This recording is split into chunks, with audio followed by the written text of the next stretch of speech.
Hello everyone.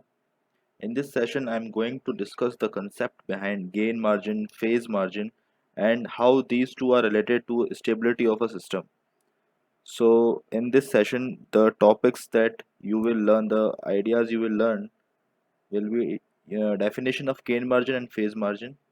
What is the idea behind gain margin and phase margin, and what is the reason that this gain margin and phase margin they work? Why do they work? And why does a stable system have positive gain margin and phase margin? So let us start.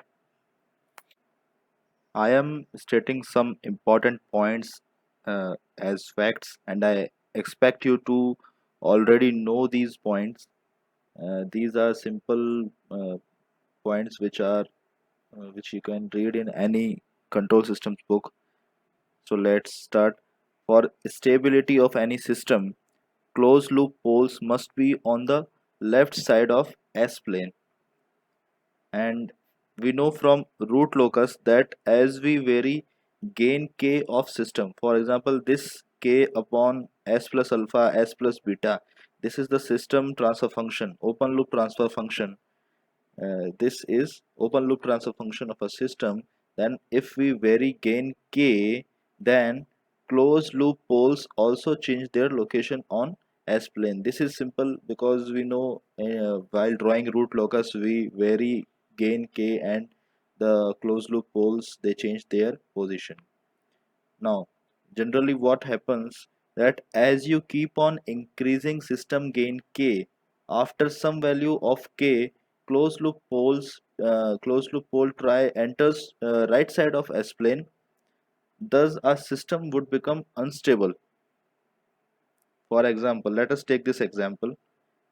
GSHS is equal to k upon s plus 1, s plus 2, s plus 3. So if I draw its root locus, it will be something like this. These three are its poles, and this this part and the part between these two poles, and this will be the root locus of this open loop system, of this open loop transfer function. And as we get vary this gain k, these root locus is actually the path of closed loop poles. It is actually the path which is traveled by closed loop poles when the gain k is varied. And as you know, I have shown it here at this particular point, this point, the value of gain k is k dash.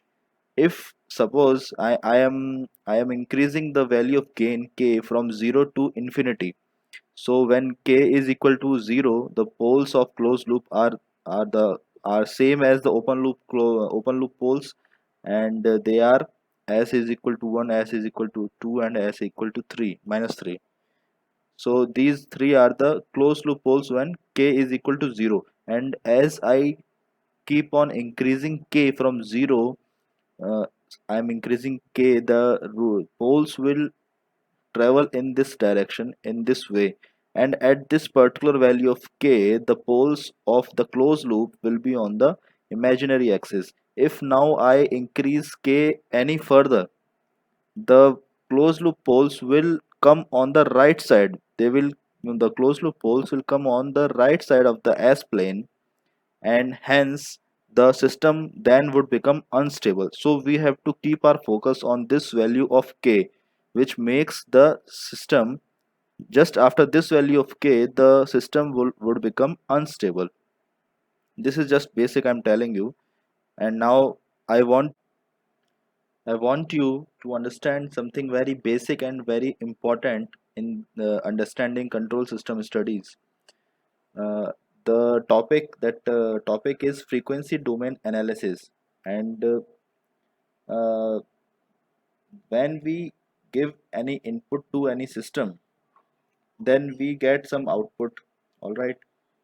Now the point is that each and every input that we come across in nature is actually sum of sinusoids, and whole this concept is actually what is given in Fourier transform. Fourier transform and Fourier series, they actually give this result that any signal you take, for example, you take this signal, this is UT signal, or you take this signal, or you take this signal, any signal you take, it is actually sum of sinusoids. Actually, this for this signal, Fourier transform won't be applicable, but for Laplace transform will be applicable. So you can omit this signal. But generally in nature, what do we find that only signals which are finite in nature, finite in value, finite in magnitude, only such signals exist in nature, and we only want to study them mostly for practical purposes. So each and every such input signal, it can be seen as some of sinusoidal signals of different frequencies. When the frequencies are discrete, we what we study for such signals, whatever we analysis we do as per Fourier series analysis. And when the signal is having continuous frequencies, all value of frequencies, then the analysis we perform is Fourier transform. So Fourier series and Fourier transform both actually give sort of same results. They both are analogous, and I have already made a video on Fourier series and Fourier transform, and I have explained this concept in somewhat little more detail in that video. You can watch it on my channel. So moving forward, what I again want to say is that all these signals, all the signals, all most of the input signals are actually sum of sinusoids of different frequencies. So, so that is why frequency domain analysis is important to us. Why? Because all we are doing is checking system behavior at different frequencies. For example, if you give this input here, and you want to know the output, actually it is easier to analyze any system for sinusoidal inputs. So if I say that I give you a sum of sinusoids here, then we can easily find its output by just checking the output for each and every frequency, and then adding all the outputs together. We will then get the complete output of the original input signal here. So it becomes very easy for us. So that is why this frequency domain analysis is important, and that is why we perform frequency domain analysis in our control system studies. Now moving forward, uh, how to do frequency domain analysis of any open loop transfer function, GSHS. We write S is equal to J omega. We make the sigma part equal to 0. And when I put S equal to J omega in this transfer function, this is some example of some open loop transfer function, and I put J omega in place of S here. So I get this function. Now, when I find the roots of the characteristic of this function, the roots of the characteristic equation of this function, what I get is I get closed loop poles of the system, and since I already made S equal to J omega, the closed loop poles that I'll get, they will be on this J omega axis. Alright, the solution to this characteristic equation, these will be the closed loop poles, and the closed loop poles will lie on this J omega axis because I already put S equal to J omega here. So I am actually talking about this axis. Now, since we know that if I increase the value of gain k beyond this point, then the roots will further move towards the right side of this S plane, and our system would become unstable. So we can see here that for value of k which is less than k dash, suppose here value of k is equal to k dash for this point, then the value of k should be less than k dash for system to be stable.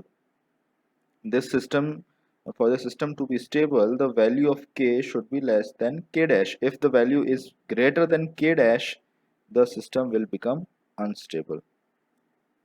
So we know that closed loop poles are the roots of the characteristic equation, and this is that equation 1 plus GSHS is equal to 0. When I take 1 to this side, then I get GSHS equal to minus 1. In frequency domain, I write S equal to j omega. I get this G j omega H j omega equal to minus 1.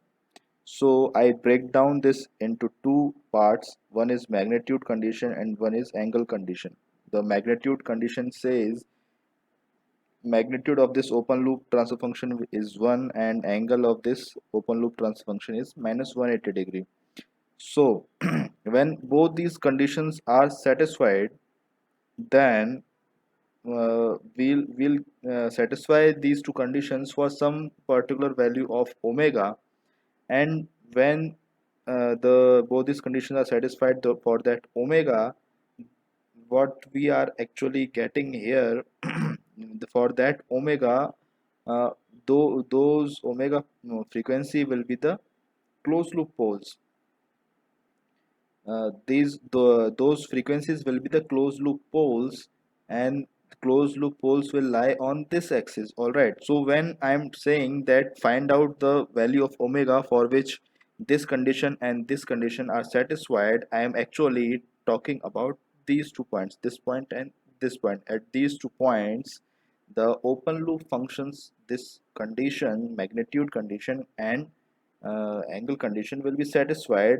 And if you ask me what about closed loop condition, then this 1 plus GSHS is equal to 0. This characteristic equation will be satisfied by these 2 points, because these are actually the poles of closed loop lying on imaginary axis. So now let us make it somewhat more clear by taking an example. Now, what happens when angle of open loop function is equal to minus 180 degree? Suppose for any transfer function, open loop transfer function, we have minus 180 degree phase. Now this frequency is called phase crossover frequency. Okay, then I denote omega by omega pc. Now check the magnitude of the open loop function at that frequency omega pc, and suppose that magnitude is coming less than 1. So for example, take this function, and when I put this value of omega at omega equal to omega pc and its magnitude is less than 1, we can increase k such that k, this whole function, it becomes equal to magnitude, it becomes equal to 1 at omega equal to omega pc. So now both the conditions, this magnitude condition and the angle condition, these two conditions will be satisfied. So what we'll get the closed loop pole on the j omega axis. Now see here again, suppose you have this system, you have this open loop transfer function, and you put in any value of j omega, and its magnitude is equal to minus 180. Angle, that is angle condition is satisfied. Now you check the value of magnitude, and magnitude is coming less than 1. What does it mean? It means that the value of gain k, you can actually increase the magnitude by increasing the value of k. All right, and if the magnitude is less than 1, then you have some margin in your hand where you can increase the value of k from suppose this point to the boundary point, the boundary, this omega axis point. You can increase the value of gain up to this point. If you increase it beyond this point, if you increase it beyond this point, then the system will become unstable, because closed loop poles will come on the right side. So that is what I'm trying to tell you, that at all these points the magnitude and angle condition won't be satisfied, and just as you reach at these 2 points, the two conditions will be satisfied, and if you increase the value of gain k further, then the system will become unstable. Suppose you are having your magnitude such that you are having your value of k such that magnitude is less than 1, and I'm talking about this point, then you have this extra margin of increasing value of k, this extra margin of increasing magnitude of the system of, so you have this extra margin, you have this extra gain margin, you can actually increase gain from this particular value to the value of k here. This extra margin is the your gain margin. So that is the idea behind gain margin. Here you are getting for old value of k, suppose you are getting magnitude is less than 1, and for new value of k, uh, I've written here k new is equal to k dash. Suppose you make the k new value equal to k dash value, then you will get magnitude equal to 1. So you are presently at this situation, and you can go up to this condition. So you have this extra margin in your hand, which you can utilize for your designing your control system. So this extra margin is what actually gain margin. And formula wise, gain margin is written as 1 upon magnitude of g j omega h j omega at omega pc. If suppose the my magnitude is increased somewhat, it is suppose 0.98, magnitude is 0.98, so gain margin will be 1 upon 0.98. But if suppose magnitude is again increased to 0.99, then gain margin will be decreased because 1 upon 0.99 will become smaller. So as you move towards this magnitude condition, as it moves towards magnitude move towards 1, your gain margin will become smaller, and your system, it will be comparatively relatively less stable. And you already know now that for k greater than k dash, system is unstable. If suppose for this magnitude, if suppose magnitude is greater than 1, and I'm talking about at phase crossover frequency, that is angle condition is already satisfied. In that case, if you put its magnitude here, then the gain margin value, it will be less than 1. And when you find it in dB value, the gain margin would become negative. So you say that your gain margin is negative, and hence your system is unstable. So I think you are getting my point now. If the k value is greater than the boundary value of k dash, if it is greater, then the system is unstable and your gain margin will become negative. And if it is less than k dash, then your gain margin will become positive and your system will be stable, and you will have that extra margin in your hand for increasing gain k as per your requirement. Now for phase margin, we first check magnitude of the open loop function equal to 1, and the frequency at which this condition is satisfied, we call it omega gc, or grain crossover frequency.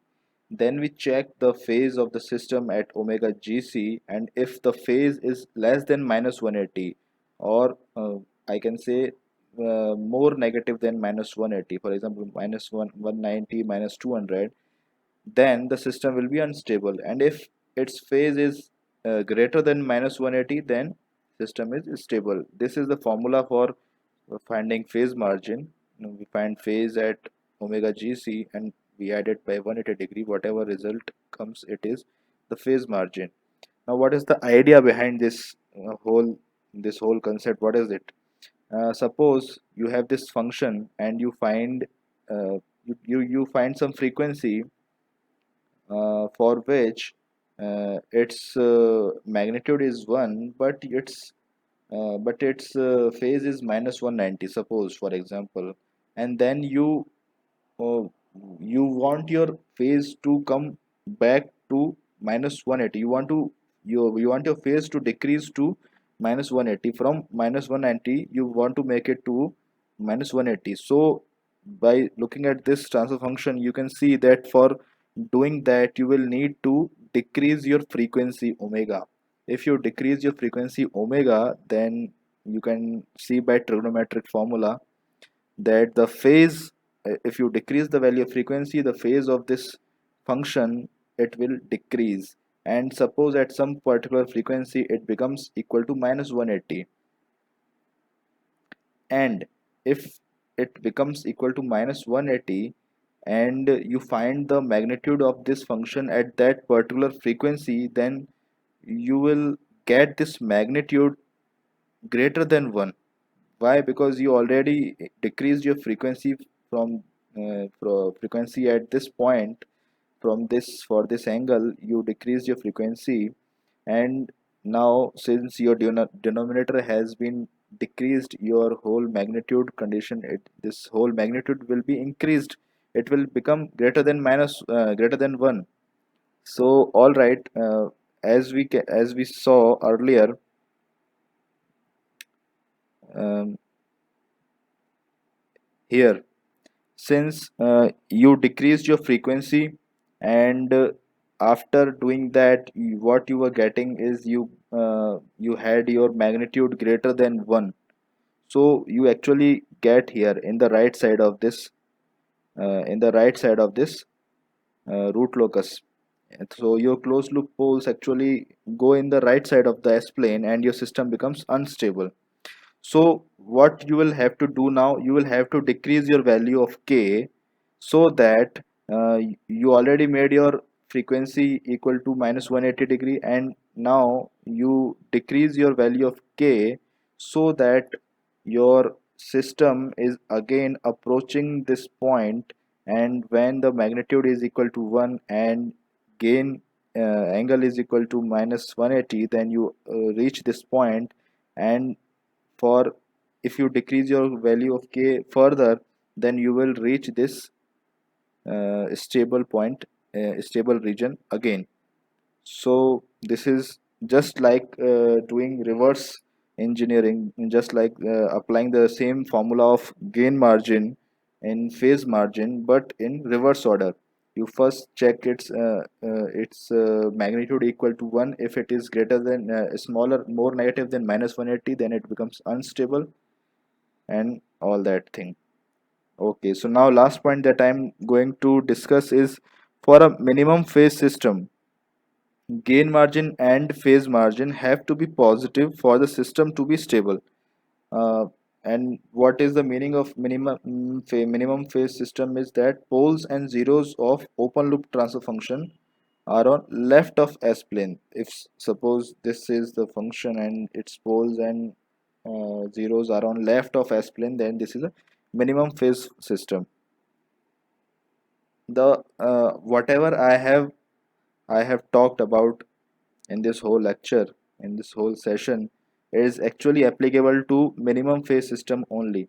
Why? Because if suppose this whole thing is uh, true, this is whole thing is applicable because our poles were lying on the left, and they were then moving away towards right from this left region. So after some particular value of k, the system becomes unstable. If suppose open loop poles are on the left, if suppose open loop poles are on the left, and as we increase our gain k, then as we increase our gain k, suppose this root locus, it moves in the left direction, then after some particular value of k, the our system will become stable. I mean, just the opposite will happen. Whatever we are having for minimum phase system, then if we take non-minimum phase system, then whatever we have seen here, the opposite case will happen in with the non-minimum phase system.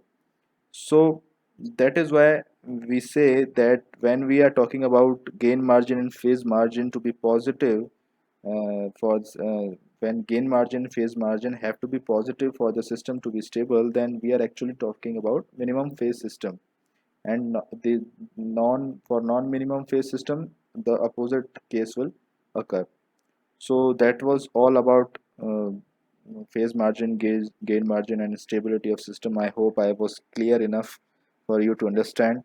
And please like, share, and subscribe to my channel. And I have also made some more videos on different topics. You can watch them, and share and subscribe, please. Thank you.